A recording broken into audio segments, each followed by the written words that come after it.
Kembali di Ayu Sore, pemirsa, protes anti-rasisme terkait kematian George Floyd masih berlangsung di sejumlah wilayah Amerika Serikat walau telah berlaku jam malam. Sejumlah polisi diserang saat jam malam, di mana satu diantaranya tertembak.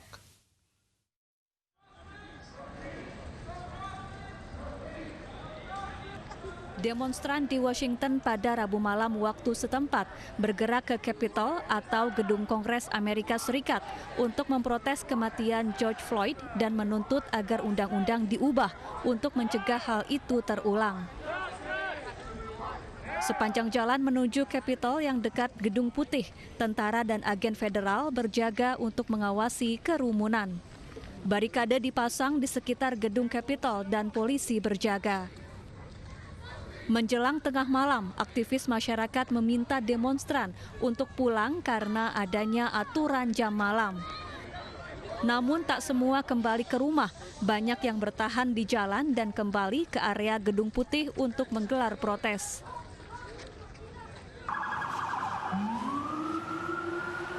Sementara di Brooklyn, New York, kondisi mencekam setelah seorang polisi tertembak dan seorang lainnya tertusuk pada saat jam malam berlaku. Menurut kepolisian, kedua petugas selamat dan dalam perawatan di rumah sakit. Walau beberapa hari kota New York bergejolak karena protes yang berujung ricuh, namun belum bisa dipastikan apakah penyerangan polisi dilakukan oleh demonstran atau penjahat jalanan.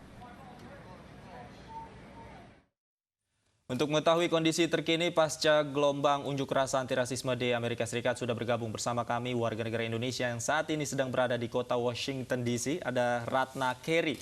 Selamat sore waktu Jakarta, Mbak Ratna. Selamat sore, selamat pagi waktu Washington DC. Baik, Mbak Ratna, bagaimana saat ini kondisi di sana pasca bentrok kemarin? Seperti apa? Pada hari Minggu sih memang suasananya parah sekali ya dan sangat mencekam. Tapi kita terutama dari KBRI juga sudah memberikan himbauan bahwa kita harus berusaha tenang dan waspada. Kemudian juga tetap tinggal di rumah karena memang saat ini kan di Washington DC dan sekitarnya juga masih ada anjuran untuk tetap tinggal di rumah berkenaan dengan adanya COVID-19 ini juga. Dan juga Mayor DC juga memang menghimbau supaya masyarakat, semua masyarakat juga untuk tetap tinggal di rumah dan melakukan curfew atau jam malam pada tanggal 31 Mei. Dan curfew ini betul-betul diberikan sanksi hukum yang sangat berat apabila tidak dituruti. Jadi saat ini sih sudah agak-agak tenang, tetapi demonstrasi masih ada di mana-mana. Termasuk di Washington DC juga ya, Mbak? Ya, di Washington DC juga. Oke, ada informasi mengenai pelanggaran jam malam begitu. Apakah di Washington DC juga ada pelanggaran jam malam meskipun sudah ditetapkan? Pelanggaran jam malam hanya pada tanggal 31 Mei sampai dengan tanggal 1 Juni pagi, itu saja.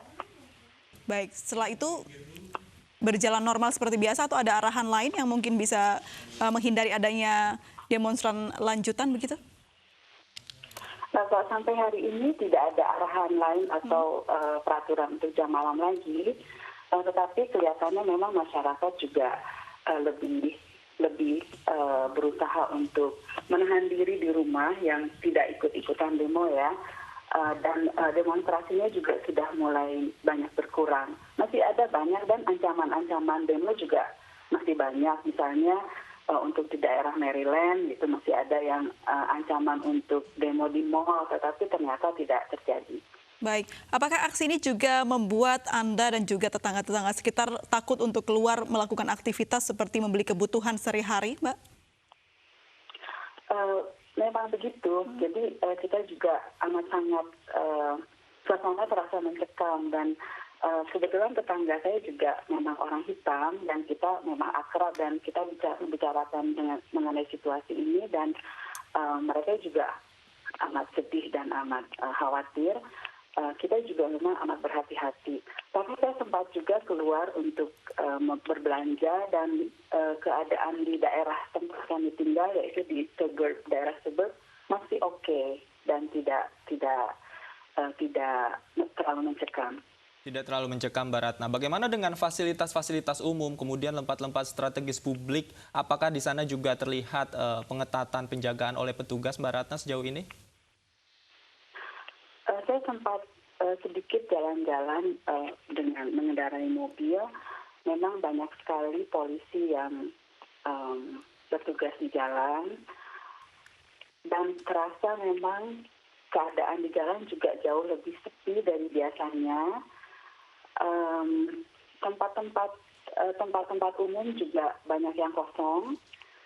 Biasanya saya bawa anak-anak ke park kalau hari-hari cerah, tapi taman-taman juga amat sangat sepi pada saat-saat 3 hari belakangan ini. Bagaimana dengan aktivitas perekonomian, kemudian perkantoran, apakah intensitasnya juga sempat terganggu dengan aksi demonstrasi yang dilakukan oleh warga di sana, Mbak? Yang saya tahu, di daerah Washington DC kan bisnis sudah mulai terbuka. Dan dengan adanya demo ini, semuanya kemudian tutup kembali. Dan memang banyak sekali terjadi kerusakan di daerah, terutama di daerah pusat di Washington DC. Jadi bisnis memang sangat terganggu. Baik, terima kasih Mbak Ratna Carey sudah berbagi informasi bersama kami dari Washington DC, Amerika Serikat.